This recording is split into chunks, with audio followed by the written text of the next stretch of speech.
Welcome to Limitless, the Blind Beginnings podcast where we discuss tips, tricks, and current topics related to all things in the blind and partially sighted community. Now, it is my pleasure to introduce the founder of Blind Beginnings and your host, Shawn Marcellet, and whatever co-host is on this week. Now, here's your host, Shawn. I'm your host, Shawn Marcellet. You're listening to Limitless, the Blind Beginnings podcast. I'm super excited about today's topic because it's one that's been pretty important to me. Today, we're going to be talking about Braille and all things Braille, and we have an awesome guest as well. And Jinnie is our co-host today. Jinnie, you've been using Braille for a long time, correct? Hello, and yes, I have. I've been using it since about grade 2. Okay. And why do you think this is an important topic? Because I think that as our world has evolved and keeps evolving, and includes more technology, that Braille is becoming an important topic to discuss because people are seeing it as something that maybe isn't as necessary anymore. And I just don't think that is true in my personal opinion. So I want to have a whole discussion around it. I would agree. I think Braille is always going to be important, and I think our guest feels that way too. Do you want to introduce our guest? Sure. So today with us, we have the wonderful Adam Wilton. So Adam, welcome. Hi, I'm so delighted to be here. Big fan of the show, have to say. Delighted to get an invite to be on it. Hi, my name is Adam Wilton. I'm the manager of the Provincial Resource Centre for the Visually Impaired, located in Vancouver, British Columbia. We're a provincial outreach program serving students kindergarten through grade 12 all across the province. And so we are primarily tasked with material resource needs. And so we provide books in large print format, in Braille format, one of the reasons I'm here.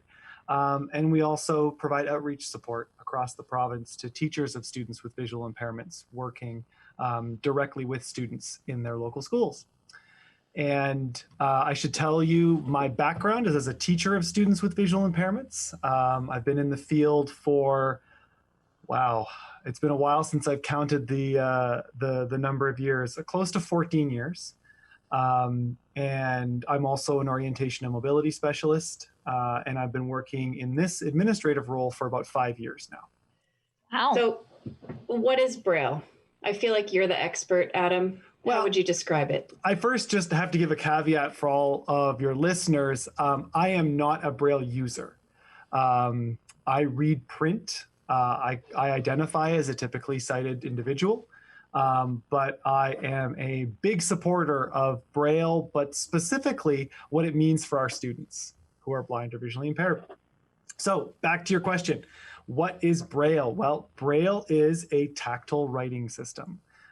It is an elegant code that provides individuals who are blind or visually impaired with tactile access to the written word. And so some refer to it as a code. I've heard it referred to as a writing system, and I prefer that because I think it better conveys the kind of beautiful complexities and the wonderful simplicities, which I know sounds like a contradiction, but there is also a bit of a misconception that it's another language. I was just going to say that. Yeah. Mm-hmm. Braille is not another language in the same way that, let's say, American Sign Language would be. Braille does not have its own syntax. It does not have its own grammar. It is another way of representing the language in question. So, for example, in the English-speaking world, we use the Unified English Braille Code. UEB, for short, is another way of representing the English language in the same way that the print alphabet represents the English language in its written form. So a question I often get is there Braille in other languages then? Absolutely. I couldn't unfortunately give you a stat right off the top of my head. And that's not necessarily because I don't kind of keep track of these things, but because there are new Braille codes being written and devised even today. Languages that maybe had not had a Braille code or a system developed are getting that. And so, within the last decade, the Navajo language in the U.S. had a Braille code devised for it. So these things are always changing, and that just shows the continued growth and relevance of Braille across the world. Now that some of our listeners are better able to understand what Braille is, what places is it typical for people to see Braille when they're out and about in the general public? It's a great question. So many building codes require Braille signage as part of accessibility guidelines. And so you'll often find Braille in the built environment, usually on signage, either signage directing an individual or signage that says, what room number it is, or the, whether it's a storage room or a washroom is usually quite common as well, because when we're kind of searching for things in the built environment, we're almost universally searching for the washroom at one point or another. And so you'll often find Braille there. Another really common place in the built environment is in elevators. In fact, I think it would be challenging to find an elevator that doesn't have at least some sort of Braille labeling on its buttons. Okay, so back to the school system. How do kids that are blind learn Braille? When do they learn Braille? How does that? Where do we start, or where do you start? Oh, good. Boy, I tell you, great questions. Where we start with Braille actually depends on what we know of the student and what we know of their sensory profile and what we know about them as a learner. And so to say that we start at one time or another with Braille, there's no kind of one-line answer for that. Really, what we're looking to do is the Qualified Teacher of Students with Visual Impairments, or TVI, which is a specialist educator who, at least in our context here in British Columbia, works in inclusive settings. This teacher would help to coordinate a process called learning media assessment. And learning media assessment is a systematic process through which we assess the goodness of fit of one particular medium over the other. And sometimes a combination of those two. We have many students in the province who read both print and Braille, but we'd always make sure that the decision to teach Braille to a student was based on evidence, what we know about the student, what we know about how they gather information, and about how they interact with their world. For some students, Braille can start as early as preschool. For some students, it can start after, let's say, a change in their vision in adolescence or earlier. For some people, they might not learn Braille until adulthood. So it depends, again, on the sensory profile, but also on how that individual is gathering information from the environment, and also what their goals are. Right. So especially in a case of a child that has limited vision or low vision, this is a complicated question. Absolutely. And you know what? It's one of our most important questions.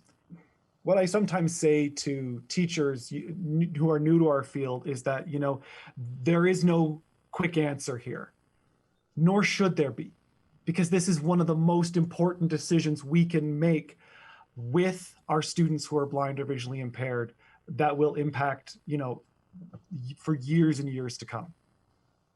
Do you think that students who are in maybe high school or middle school and abruptly lose their vision, do you think that sometimes they are lumped into an audio learner category because they're already going through so much change? Or because that one is also like a complicated... Mm-hmm. That's a complicated one with no kind of, again, one-line answer. In my mind, it would all depend on those factors that I mentioned. What's the student's profile? What are their goals? What are their learning goals? How are they gathering information now? And this would all be information that we would collect as educators to inform a decision-making process that involved not only teachers and parents, but also the student themselves.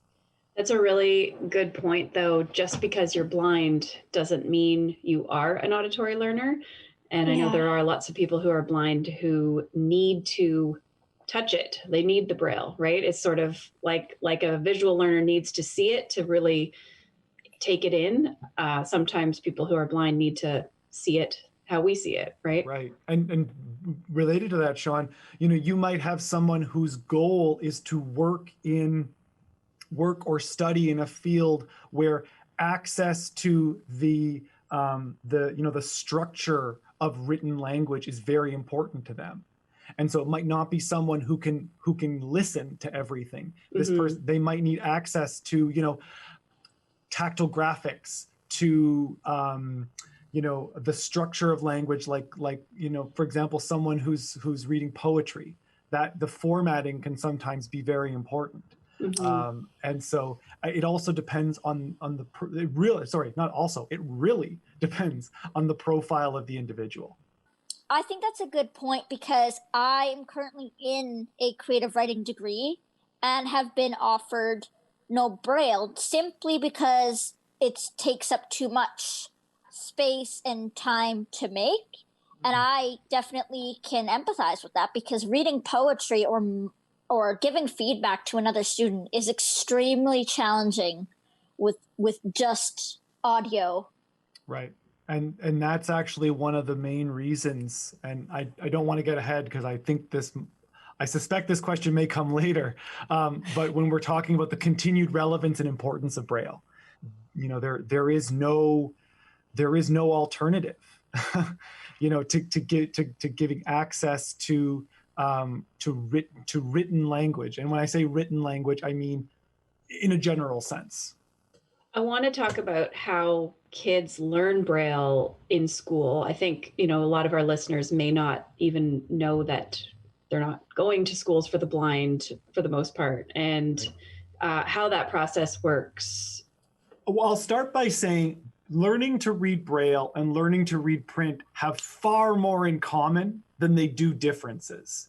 I think that's really important to recognize, because for people who don't know Braille or they don't understand tactile reading, they might think that, reading with one's eyes and reading with one's fingers must be an entirely different process, but there's actually a lot more in common. And so learning to read Braille is actually just embedded in the students' literacy programming. That we're sharing stories, we're writing stories, we're experimenting with writing different types, lists, we're writing poems, we're writing letters to our dogs, we're writing all kinds of things, and reading as well, reading different types of texts, and those core component skills of reading need to be in place regardless of whether you're reading print or Braille. So what comes first, teaching to read or teaching Braille? I mean, you can't really learn to read if you don't know the Braille, right? Well, that's a great question. And I think that it mostly, in my experience, they come hand in hand, right? So and one motivates the other. The more you want to read, the more you're going to work on your Braille skills. And the better your Braille skills are, the easier it's going to be to read. So the teacher of the visually impaired then is probably, in most cases, teaching the child to read if they're learning Braille sort of along with their sighted peers. In partnership with the classroom teacher, absolutely. But in the case of a student who is learning to read Braille, the teacher of students with visual impairments is a major motivator of literacy development. Yeah, absolutely. That's a really important role. Yeah, it absolutely is. It's one that we take very, very seriously, and have a lot of fun with too. Jinnie, what was your experience like learning Braille? I think mine was quite different. I didn't learn Braille until grade 2, and I don't remember having really an assessment done. It was just, oh, you have this cool machine and you're gonna start learning, the letters and things like that. And then I didn't start learning my contractions until like grade 4, which I felt like was very delayed. Personally, I did have, when the other kids were learning their print letters, I was sitting down doing my Braille letters. When the other kids were doing their silent reading, I was expected to pull out a Braille book. Do you Yes, remember being introduced to Braille like before you started learning it? Like Braille labels or Braille books or anything with Braille? No, which was the funny part. I actually though I did get this book where the Braille was pretty big. I think that was the only thing I really got at the beginning, but I never had look, these are like labels, or these are, Braille Legos or Braille things like that, that a child might get.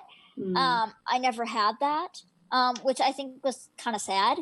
Well, yeah, I mean, sighted kids see letters on signs and everywhere in their world before they learn to read, right? Yeah, exactly.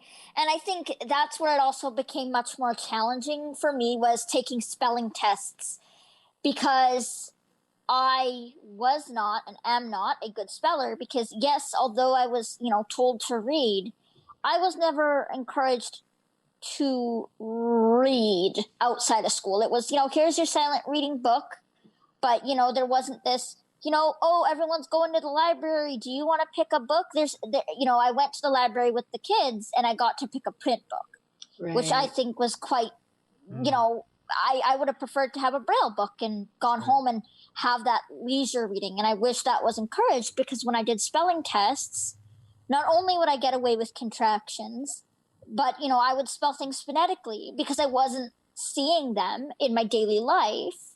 And then when I was switched to a computer, it was, oh, spell check is a part of your accommodations, right? And sometimes you don't always have that. You won't always have that available to you. And I think just kind of being dependent on that for me really, really took that away, because now as an English major, I really struggle with grammar and spelling. Jinnie, something that you point to really is the importance of a Braille-rich environment for all learners who are using Braille. And when I mean Braille-rich, I don't just mean for the early childhood set, because we often talk about the need for a Braille or print-rich environment for children who are first learning how to read. But I think it's important that that richness can carry on through the elementary and intermediate and senior years in school. Because then it provides the reader with the same opportunity for choice and flexibility that peers reading print will have as well. Exactly. You mentioned grammar and spelling, and I think those are two reasons why Braille is important, right? Like listening to audiobooks is not going to necessarily teach you how to structure a sentence, or 100%. Certainly not how to spell anything. Yeah, when I'm reading on the computer, it's not telling me where commas are. It's not, telling me how words are spelled, because it sounds so phonetic. When you're actually looking at a book in print, your eyes are scanning over words and, you picture them in your head. When someone who is blind is running their fingers over Braille, those words kind of become envisioned. So when sometimes I've even said, I need to Braille out a word so I know how to spell it, because sighted people need to look so they know if a word looks right. Sometimes I need to do that to know if my word looks right. Yeah, I didn't learn Braille until I was graduated from high school. My situation's a little unique. I should have learned it because I have a degenerative condition. And by the time I was 18, I couldn't read print anymore. But I sort of learned it through this college program on my own, pretty much just been, given assignments. I didn't learn some of the rules like this contraction should not be used before that one, and some of those specific things. But I have to say, like, learning it later, I can use it for labeling things and, sort of give myself a few words to cue me on what I want to say if I'm doing a presentation. But I think the longest book I've read was when my son was 2, some of those board books, because I'm just so slow. So I definitely feel like something that's definitely easier to learn as a child. And I feel like the sooner you're introduced to it, the more natural it becomes, just part of your way of reading, right? And, Shawn, but on that note, just have to reinforce that the really important thing, the important task of the early years is to learn to read, right? To acquire those core literacy skills. And then down the road, if we need to just map those literacy skills onto a different writing system, we can do that. The important task really is that literacy development piece. And then whichever writing system or whichever combination of writing system is going to best help that learner become a fluent, not only a fluent, but an engaged and happy reader. That's what we need. Yeah, it's funny you say that, because I loved reading as a kid, and I was thankfully able to read with my eyes, only seeing a couple letters at a time until I was a teenager. And then the books got too long and the print got smaller, but loved reading, like always had my nose in a book. And I know there are challenges for kids who do have some vision and maybe are going to lose their vision. Like, if you can see print, it's a heck of a lot easier probably to go that route. There's definitely more material available for you. And then the motivation to learn the Braille, when you can see the print, the motivation wouldn't really be there, right? Right. And we do see that. We do see students who, want to use their vision for as long, to the greatest extent possible and for as long as possible. And I think that, your situation, Shawn, kind of highlights the need for, us to put more tools in the toolbox rather than just moving from one tool to the next, because then we don't lose time and we don't lose opportunity.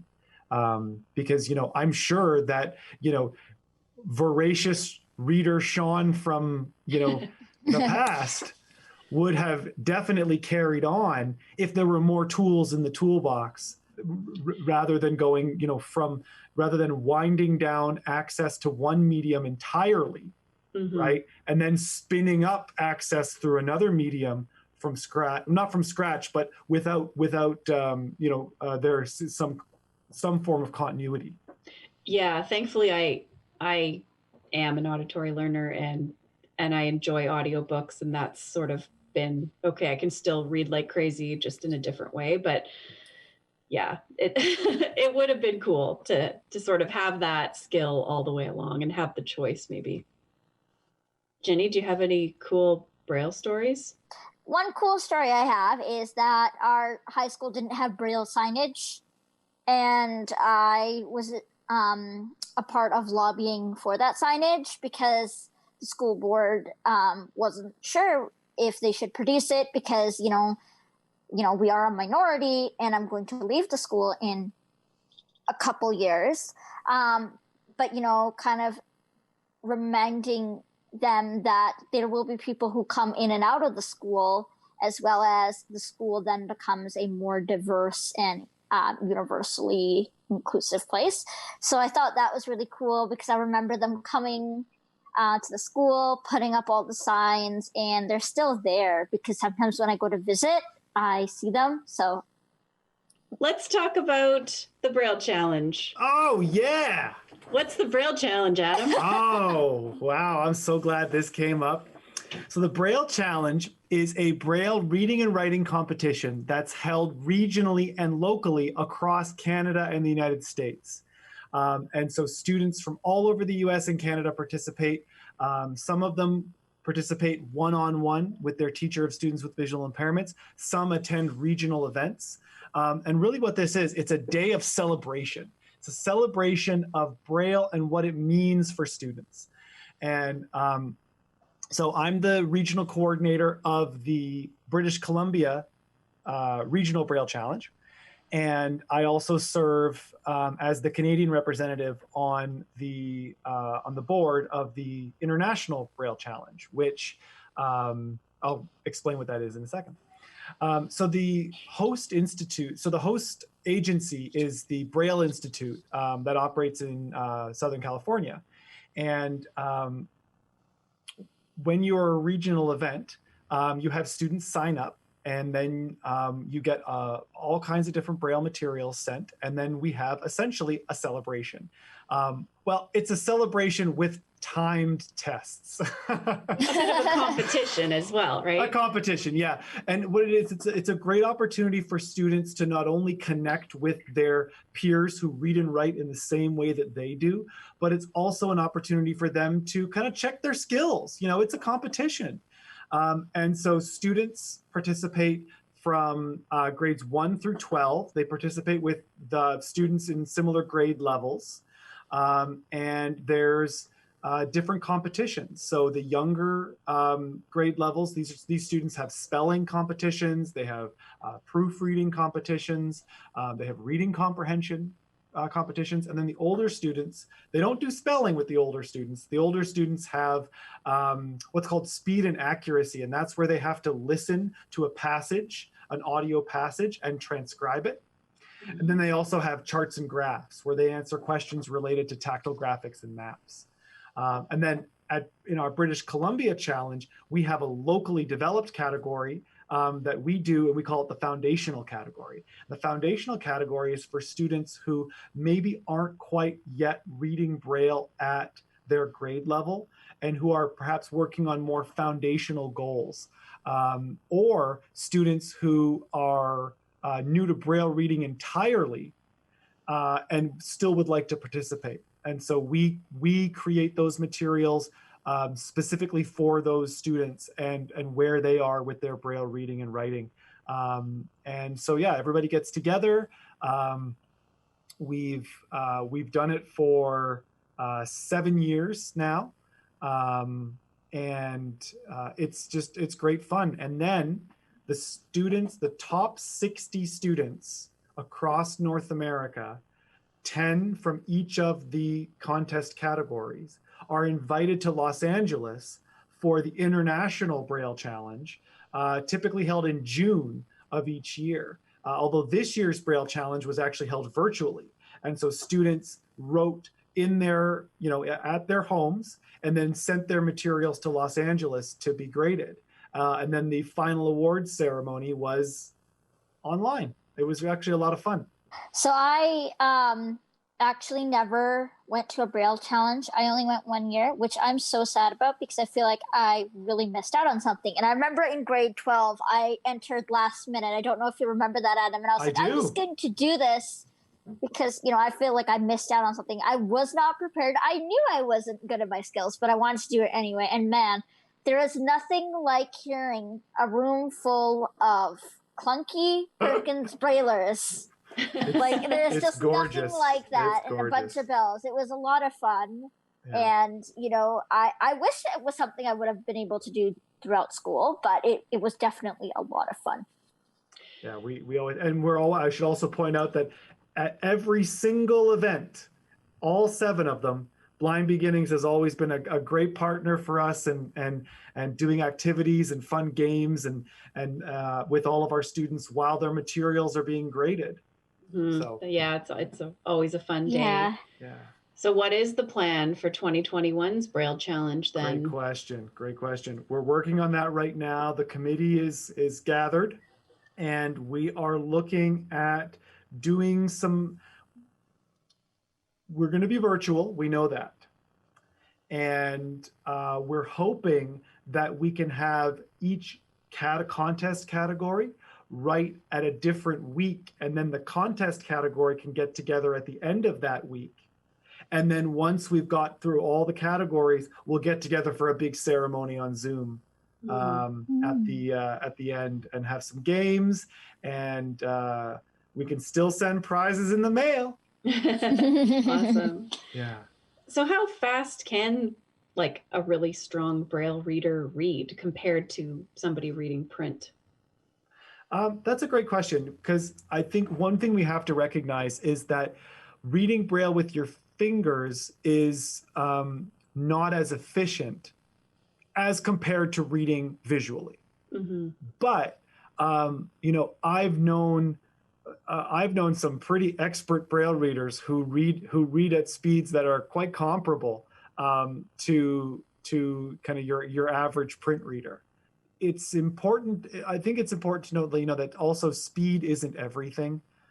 It's really comprehension and enjoyment of what you're reading. That's most important. And it's also about having a lot of different tools in the toolbox, because, it may be that for something you might just want to listen. It might be for other things that you might want to listen and read Braille. For some things, you just might want to read the Braille. And so having those tools in the toolbox puts the learner in the driver's seat, because they can then choose what works for them. Yeah, that's one point about audiobooks. Your interpretation is definitely down to the reader. And when you're reading Braille, you can your imagination can take you anywhere. The tone that you're hearing things changes, right? Yeah. There is definitely a misconception that Braille is becoming obsolete with talking, accessible computers and phones and PDAs and all that kind of stuff. Like, why do we need Braille? What do you guys think?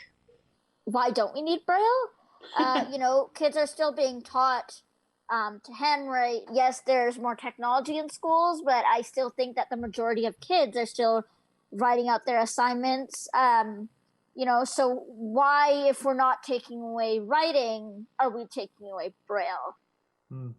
That's a great point, Jinnie. And, I would point to say that it's not only that we need just Braille, we need different types of Braille. We need hard copy Braille. We need refreshable Braille displays. We need multiple ways of accessing the Braille writing system. And, I'll give you a perfect example of where we still absolutely need hard copy Braille. If I'm reading a science textbook and I've got all kinds of diagrams and charts and graphs, well, to get access to that material, rather than reading a long description of that material, I might want to access a tactile graphic. Right now in the marketplace, there aren't any refreshable tactile displays that are commonplace, that we're going to find in schools, that we're going to find in libraries, that we're going to find in homes. And so there's still a need for hard copy Braille. And just in the same way that a student might want to read Harry Potter, let's say, on a refreshable Braille display, and have it just something they can tuck away in their pocket or their backpack. Can you explain what a refreshable Braille display is? Absolutely. So refreshable Braille display is it's an array of pins, essentially. And the pins are mechanized and they're connected to a computer. And so the refreshable part is that the pins are lowered and raised based on the characters that are the words that have focus on the screen. So for example, for listeners who are familiar with, let's say, a Microsoft Word document, well, where the line that you have your cursor in on the display, on the visual display, is going to be the text of that line is going to be displayed in Braille on the refreshable display. And then when you move your cursor down to the next line, that Braille is going to change, it's going to refresh so that it reflects the line that the cursor's on. That's pretty cool. It's very cool. It's amazing technology. And they're traditionally, when the first refreshable Braille was one cell, it was just one Braille character at a time. Wow. And then the displays started getting longer and longer. And now you're actually starting to see multi-line displays that are coming available in the marketplace. So there's a lot of really cool developments happening here. And, here's the thing. If Braille was obsolete, I guarantee you no one would be doing all of this research and development to design new refreshable Braille displays. True. Yeah. Yeah. I think the biggest thing for me is what Braille represents, right? Like it's on its own, it is an elegant arrangement of raised dots on its own, but it's the meaning that we give to it and the worlds that it opens up to our students that give it importance and give it meaning. And I think that's really what I like to take forward in my own work, and what I like to try to impart to the teachers that I work with and the students that I work with, is really to be focused on the function and what Braille provides, and not to get hung up on things like how much space a Braille book takes up, or not to get hung up on all of the different devices that may be required to produce Braille, and to really just focus on what it brings to the learner and what it enables in the learning experience. Now, if somebody was really interested in learning Braille just for kicks, I know Hadley School for the Blind has a course that's free. You can work at your own pace. They send you all the materials. And I mean, that's just sort of for your average person who maybe is curious about Braille. Somebody who's going to like produce Braille, there's a whole other course for that, right? Yes, there's quite a rigorous course that someone would go through, and then potentially also take a certification exam. Mm-hmm. Right. Yeah, but and then the interesting thing to see over the last decade has been the growth in online Braille training options. Because in large part, the English-speaking world needed to all come together under one code. Prior to a decade ago in Canada, we used the same Braille code that was used in the US, but it was different from the code used in the United Kingdom. And so the English-speaking world came together over a period of time. It wasn't all at once, to unify under the use of one code, so that if I produce a book here in Vancouver, a learner in Arizona could read that book, but also a learner in Nigeria or a learner in Ireland could read that same book, and there wouldn't be code differences based on the region.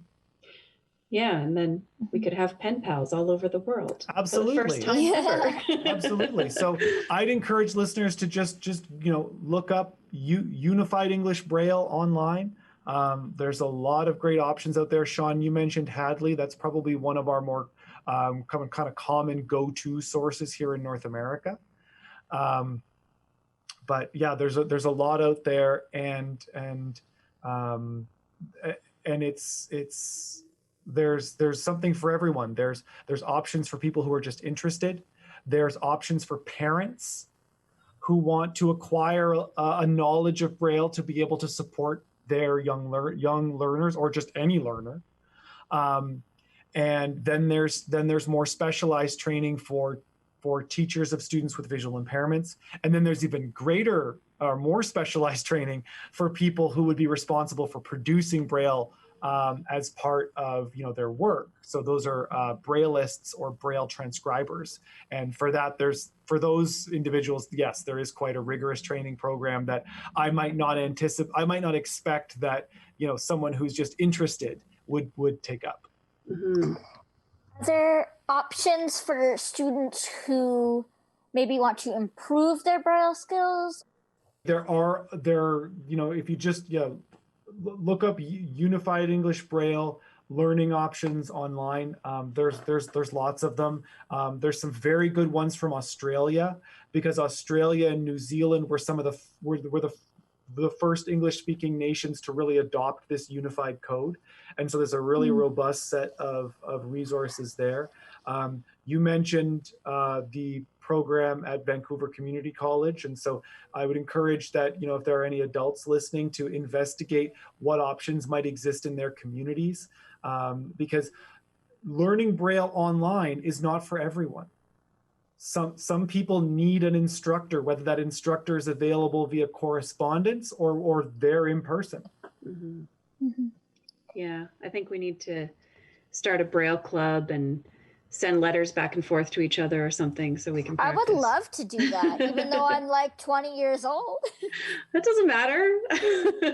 No, that's a great idea. That's a great idea, because then that also, not only are you doing that for yourselves, but it's also just a great model for young learners out there that, literacy development in Braille is ongoing, and doesn't just stop because you graduate high school.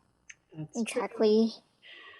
Well, thank you so much, Adam, for joining us. You are a wealth of information, and I'm sure that people are very much better educated now. We are going to do a part 2 Braille episode the first week of January, because that is when Louis Braille's birthday is, and Louis Braille was the person who invented Braille, where some Braille users are going to talk about what Braille means to them and their experiences learning Braille and all of that. But we wanted to talk to you first to kind of, frame that and explain all the ins and outs of Braille. So thank you so much for being here. Well, it's been my absolute pleasure. And I'm delighted to hear that you're centering user perspectives, because that's really key. And thanks, Jinnie, for co-hosting with me. Yes, no problem. Thank you, Adam. And thank you, everyone. You've been listening to Limitless, the Blind Beginnings podcast. If you have a question for us, please send us an email at limitless@blindbeginnings.ca. I'm your host, Shawn Marcellet. Please join us next time.